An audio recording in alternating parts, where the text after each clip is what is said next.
We have heard this story of the Samaritan woman at the well many times. So as we reflect about her story, that she is there at the well, Jesus is asking for a drink, and she is confronting Jesus, saying that she is a Samaritan, Jesus is a Jew, and so it is not the right way, right thing to ask water from me, and I give you water. But then Jesus is telling her, if you knew who I am, you would be asking for the right water, the life-giving water.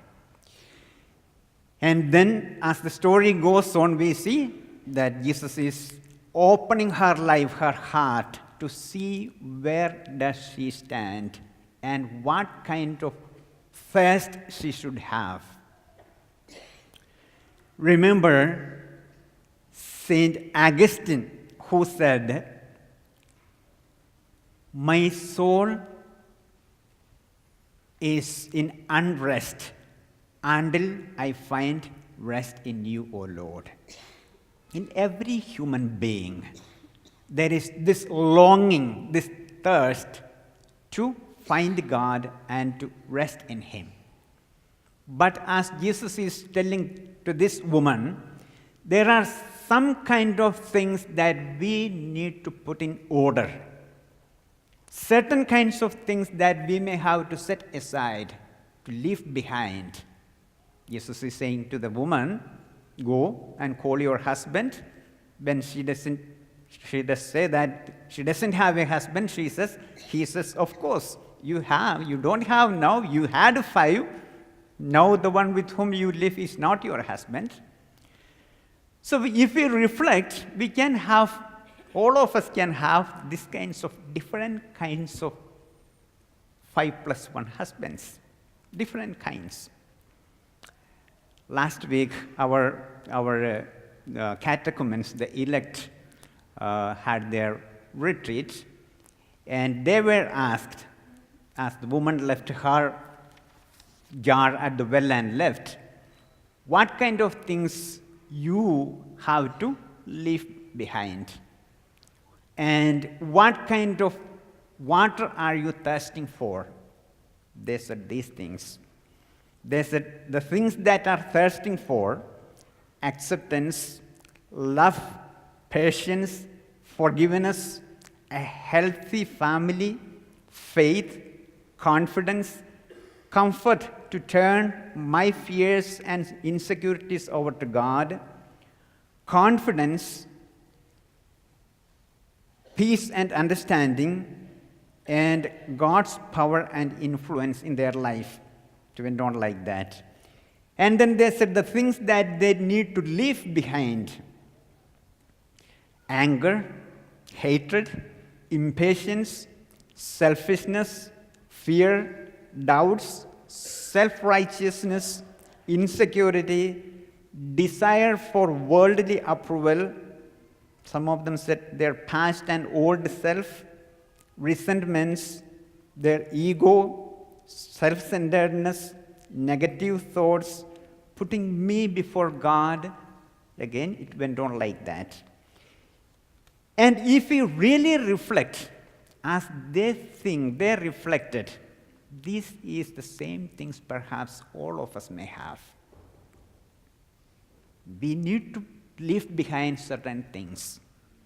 And then we need to focus on what we are called for, or what we have promised at our baptisms, in order to be filled with Jesus.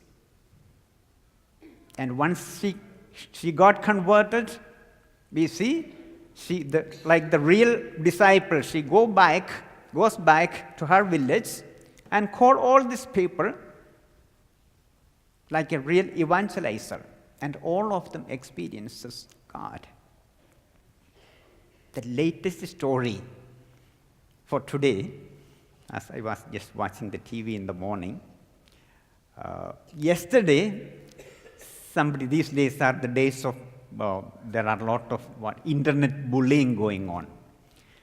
So, somebody put two pictures of a man bullying him about his dancing. He's a little chubby man and may not be proper way of dancing. So somebody put two pictures. One is a kind of little awkward posture of his dancing. And then people laughed at him, it seems. So then he became very sad. So another picture, he's put down his head and leaving.